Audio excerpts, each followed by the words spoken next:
Hey, thanks for taking a look at this. I know you don't want to. I know that you're pissed at me because I've been lashing out the last couple of days. And I'm sorry about that. Sorry about a lot of things, but it's gotten me to the point where I can finally admit what the problem is, at least with me, from my end. You asked me not too long ago, if I was doing something, and I said I had in the past, but hadn't done it recently, and wasn't entirely true. Um, I relapsed, and it's been especially ironically, the last 4 or 5 weeks.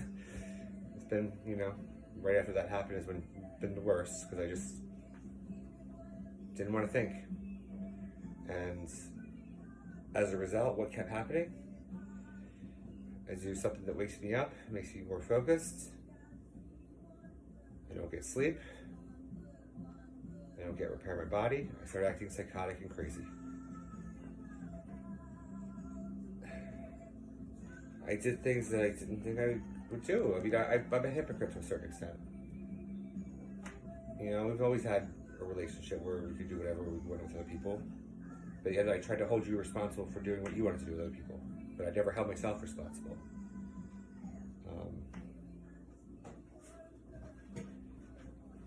So I'm going to figure. I actually had an appointment with my counselor today. I'm going to figure out what I need to do. Hey, I'm back. I basically, the more and more I focused on myself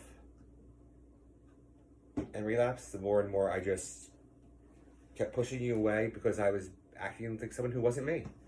I was very pushy. If I didn't get the answer I wanted, I was very upset. If I didn't get the answer, period. When some things that I demanded of you, I had no right to demand. Because I know that I'm very open in talking about everything, but everyone's not. And I had no right to ask you some of the things and some of the questions I did. Whether who was wrong or right about, what the actual answer was. It doesn't matter, I didn't have a right to ask.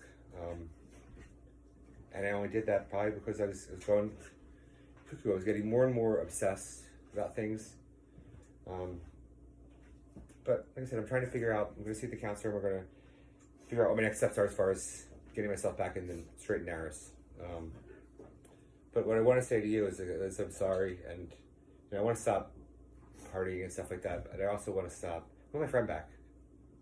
Whether I ever get the person I had before, the relationship I had before, that's my fault if I don't. But I'm sorry for everything I did the last couple of days. I'm sorry for everything I did the last month. And I hope at some point in time you might be able to forgive me. And I'm hoping that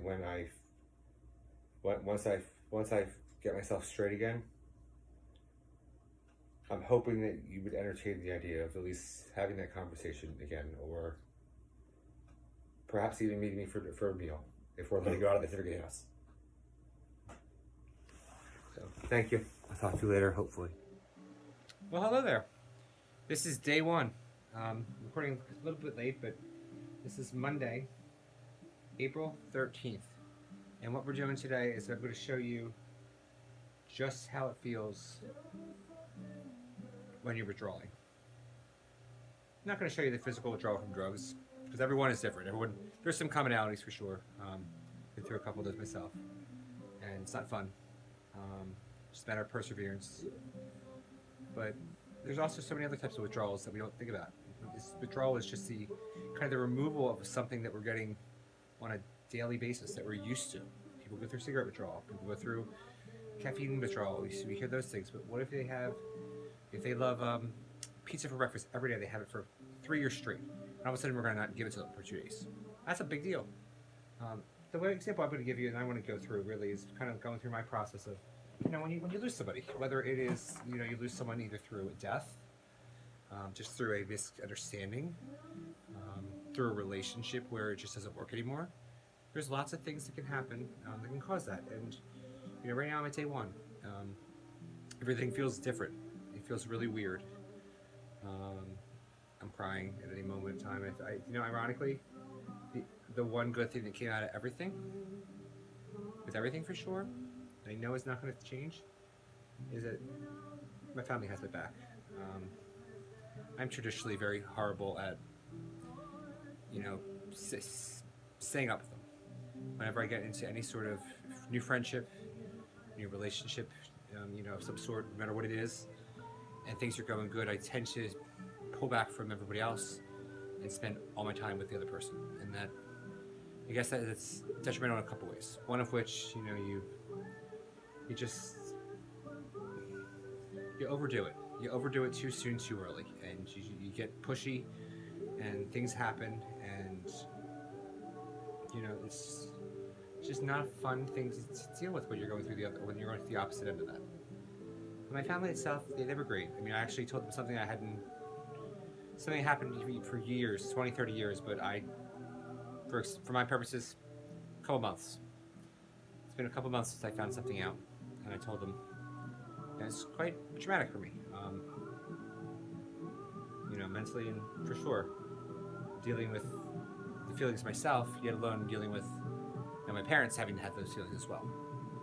So it's tough. The best example I can give you of my own, craziness is also it's just kind of everything else that's going on with me. Been changing medications. Newly diagnosed bipolar. Was for the last 20 years I've been diagnosed with depression and panic disorder and chronic anxiety. Off benzos finally. Not on those anymore. It's tough. They just started me on another one called Lamictal, which is supposed to help stabilize my brain, so I don't go from extreme one end to the other, which is what I do. I can distinctly feel the different pulses. I can go from happy, super happy, moving around all crazy, and the one thing it said to me that is totally bringing me the wrong way, and I can feel like a wall feeling over my head, and everything just wipes away, and just the energy zonked out of me, and all of a sudden I'm down in the dumps. So for me, the best kind of example I can give you for that really is this Lady Gaga song. Because every day I'm going to end this with pretty much a short talk and a song. You don't have to listen to it if you don't want to, but this is what I do. Alexa, play Shallow by Lady Gaga and Bradley Cooper on Amazon Music. Shallow by Lady Gaga and Bradley Cooper on Amazon Music.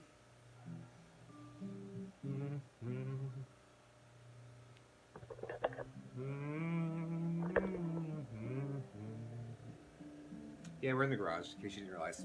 But this is kind of becoming my man cave. I'm kind of hyping it up, little Star Wars stuff as much as I can. Something more. Are you happy in this modern world? Or do you need more? Is there something else you're searching for? I'm falling. In all the good times I find myself longing for change. And in the bad times I fear myself. Some of those words just resonate with me. It really does. And it reminds me of my own issues and depression and anxiety and suicidal thoughts.